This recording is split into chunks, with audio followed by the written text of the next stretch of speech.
Welcome back to Filthy Works Podcast. Today, we're delving deep into the heart of control and surveillance, the omnipresent figure of Big Brother. From the pages of George Orwell's 1984, Big Brother has transcended fiction to become a stark symbol of surveillance and control. In Orwell's world, privacy is an illusion, and every action is monitored to maintain conformity and power. But let's ask ourselves, are we living in a world that's inching closer to Orwell's vision, or are we already there? In the grim world of George Orwell's 1984, Winston Smith lives in a totalitarian society ruled by the omnipresent party and its leader, Big Brother. Winston, a low-ranking member of the party, secretly despises the regime's control over every aspect of life, including thought. He works at the Ministry of Truth, where he rewrites historical records to fit the party's current narrative, effectively erasing the past. Winston starts to rebel in small, covert ways. He keeps a diary, an act of thought crime punishable by death. His rebellion escalates when he begins a forbidden love affair with Julia, a fellow party member.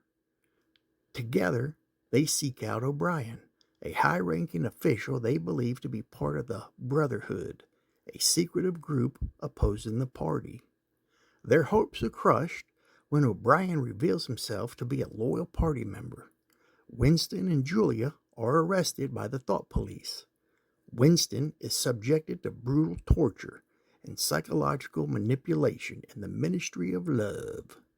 O'Brien meticulously breaks down Winston's resistance, teaching him that reality is whatever the party declares it to be. The final act of Winston's re-education involves Room 101, where prisoners are forced to confront their deepest fears. Winston's worst fear is rats, and under the threat of having them devour his face, he betrays Julia, shouting for the torture to be inflicted on her instead. Broken, Winston is released, now truly loyal to the party. He has lost all capacity for independent thought.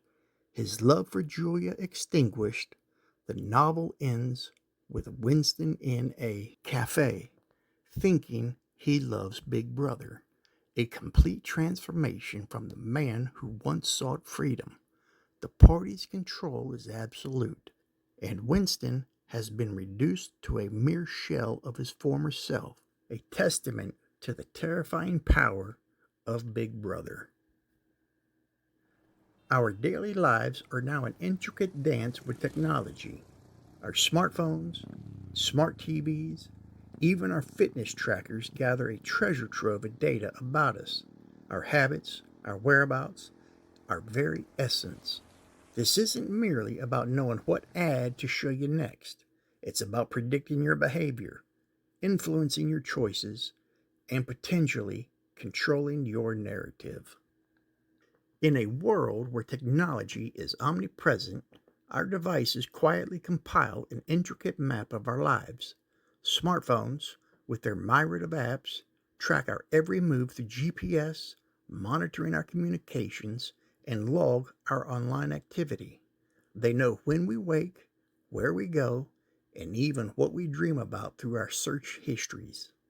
Smart TVs aren't just passive screens either. They observe what we watch, when we watch, and even how we interact with the content. This data, including voice commands to change channels or search for shows, is often sent back to the manufacturers or third-party advertisers for analysis, tailoring ads that seem eerily relevant. Wi-Fi routers and Bluetooth devices from a network around us, creating a digital fingerprint of our home environment.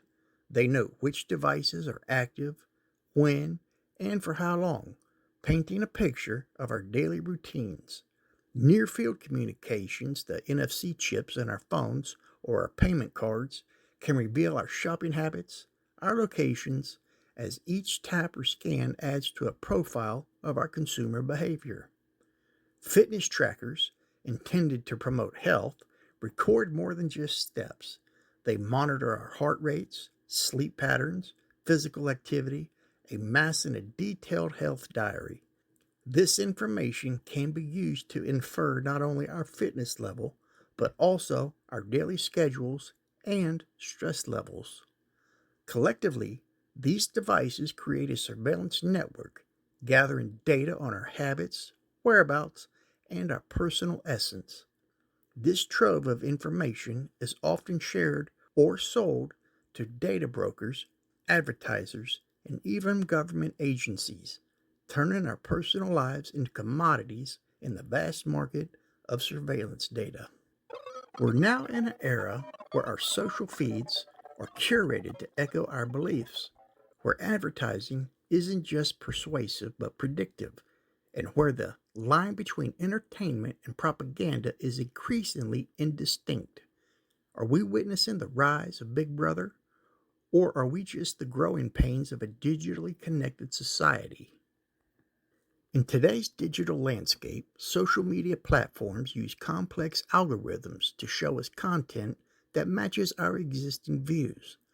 These algorithms look at what we like, what we share, what we comment on, learning to predict what we'll engage with next. It's like having a digital mirror that reflects back only what we want to see, creating what's known as an echo chamber. This personalization isn't just for fun posts. It's deeply ingrained in advertising too. Now, ads just don't try to convince us. They predict our behavior. Using data from our online activities, devices track our interests, habits, and even our emotions. Advertisers then craft messages tailored specifically to our profiles, aiming to nudge our decisions before we even realize we're being influenced. This predictive advertising can be so subtle that we might not even recognize the manipulation at play. The lines between entertainment and propaganda have also blurred. Content that's meant to entertain can also carry messages that sway opinions or promote certain ideologies. This mix can be hard to spot, especially when everything is personalized to fit our worldview. It's like watching a TV show that's secretly trying to teach you something without you knowing. This situation raises big questions. Are we seeing the rise of a Big Brother scenario where surveillance and control are woven into our daily lives through technology? Or is this just some normal evolution of a society that's becoming more connected through digital means? On one side, there's concern that this level of personalization could lead to manipulation on a massive scale, where our choices are subtly directed. On the other, some argue these are just the teething problems of a new digital age, where technology is still figuring out how best to serve and not control us. The truth likely lies somewhere in between. While the technology offers incredible potential for connecting and informing us, there's a real need for transparency, regulation, and awareness to prevent it from turning into a tool of control. As we navigate this era, the challenge is to keep the benefits while guarding against the risks of a world where our digital footprints could define our very thoughts. Let's examine some real-world parallels. InfraGard, a partnership between the FBI and private businesses for cybersecurity, sounds benign, but it raises questions about data privacy. Then there's ECHELON, a global surveillance network by the Five Eyes designed for security, but suspected of much more broader monitoring.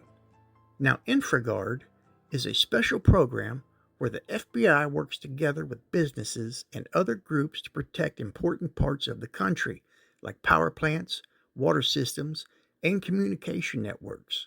It all started in 1996 in Cleveland, Ohio, with the idea of teaming up with experts from the private sector to better handle cyber threats.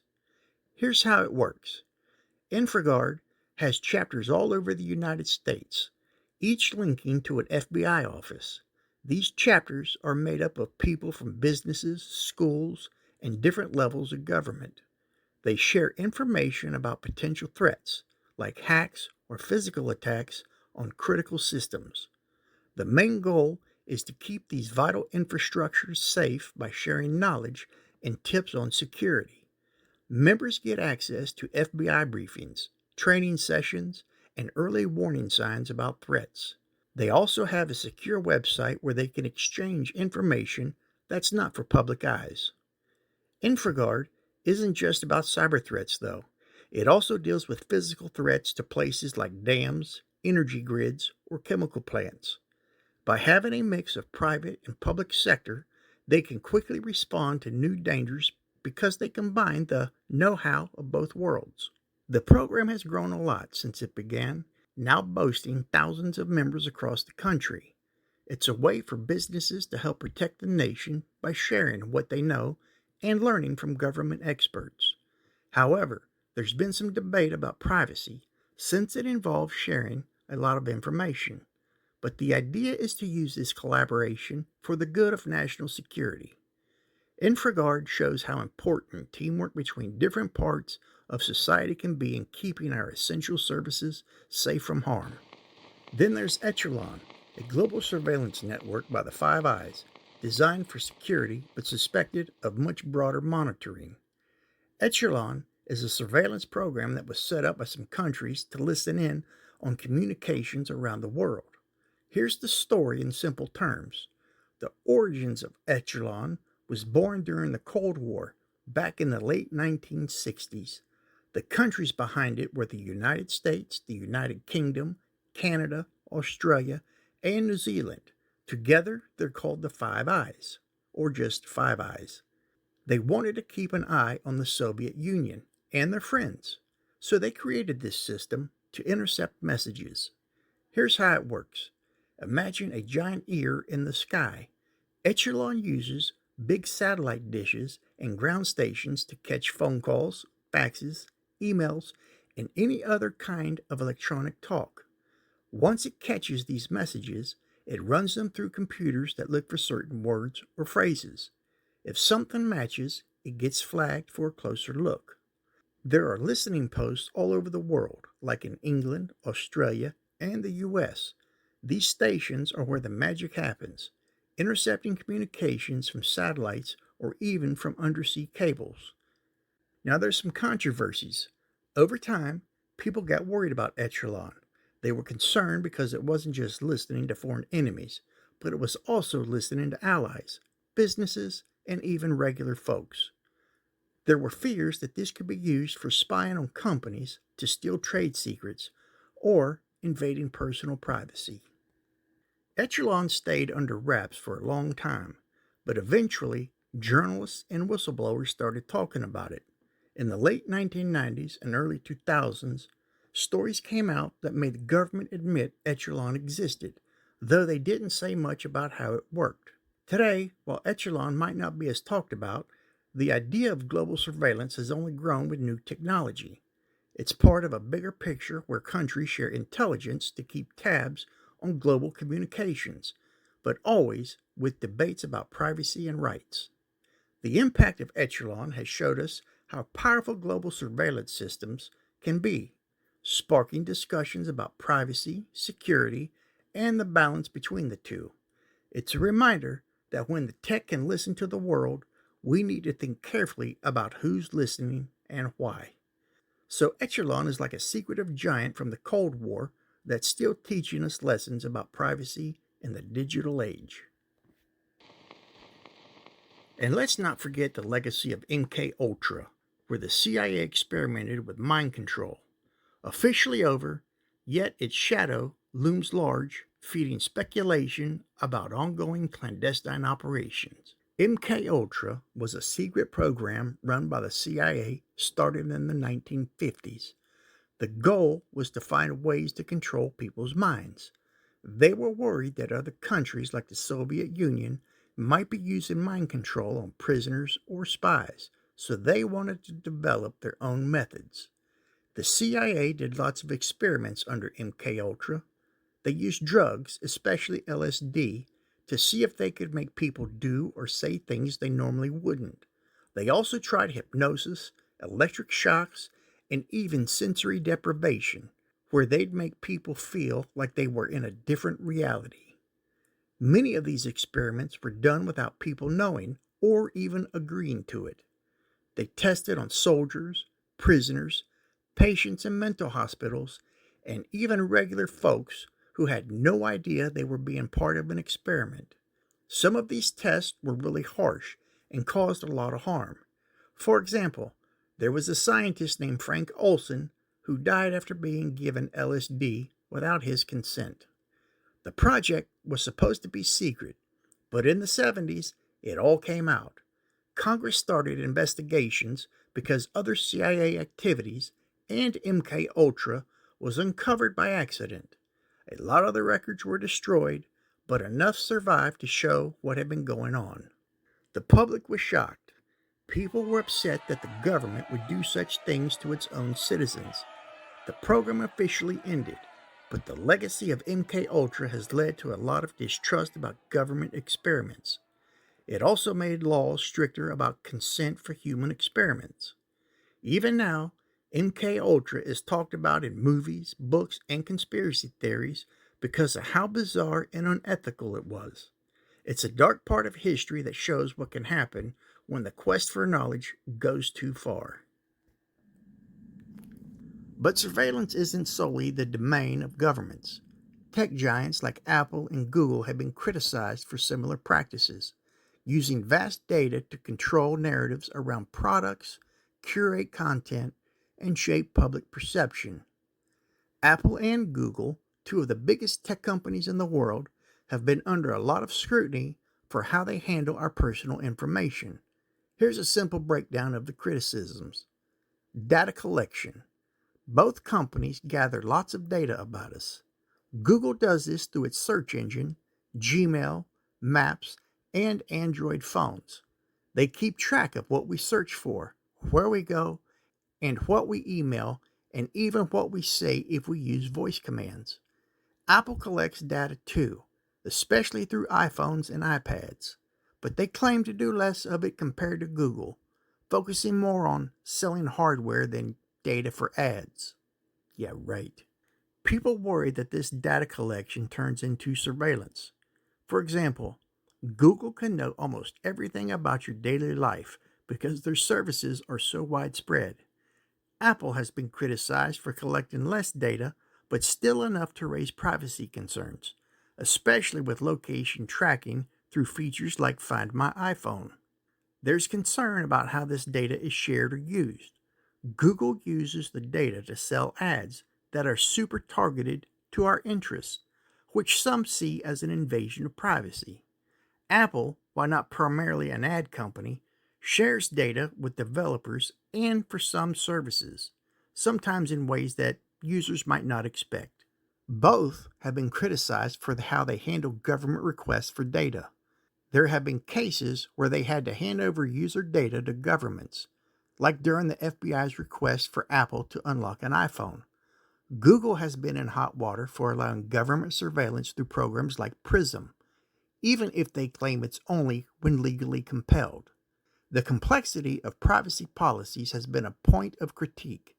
They're long, hard to understand, and sometimes change without much notice.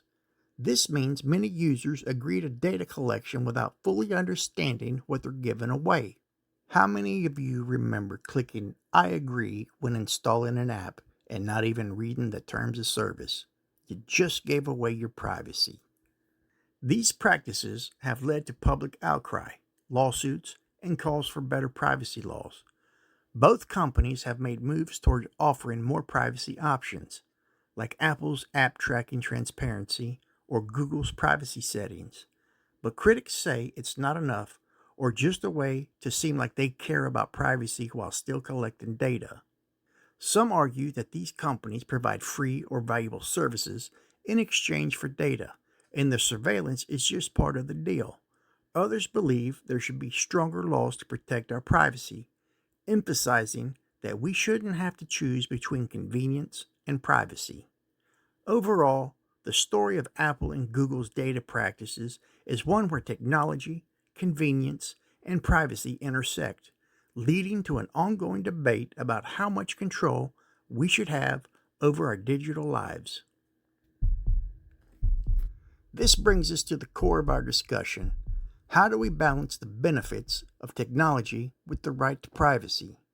Can we enjoy the conveniences of our digital lives without becoming pawns in a larger game of control?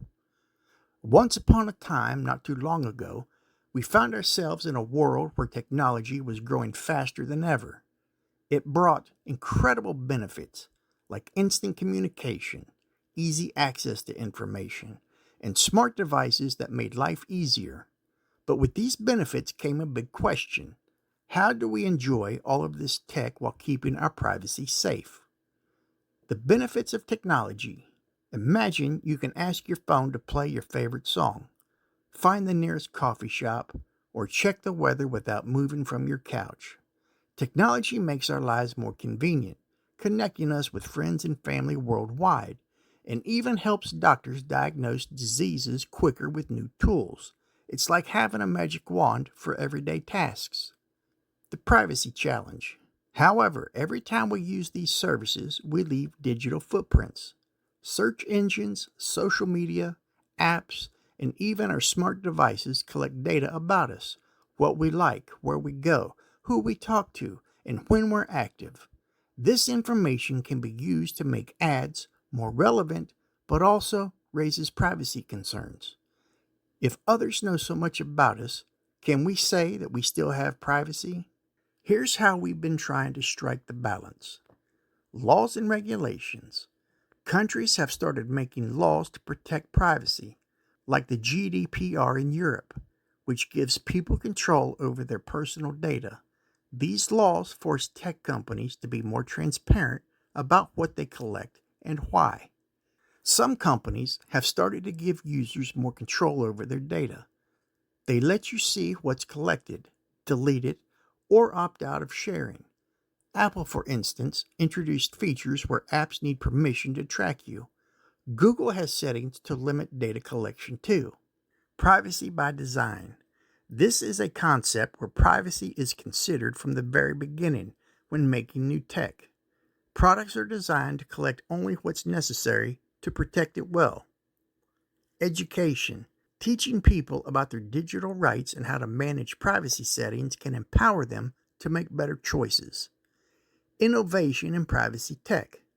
New technologies like encryption, which scrambles data so only intended recipients can read it, are becoming more common. Also, there are tools for anonymous browsing or messaging. Public awareness. As people become more aware of privacy issues, there's a pushback against invasive practices. This public pressure can lead to changes in how companies operate. The ongoing journey. Balancing technology's benefits with privacy rights is like walking a tightrope. It's about finding the middle ground where we can enjoy the magic of technology without feeling like we're in a fishbowl.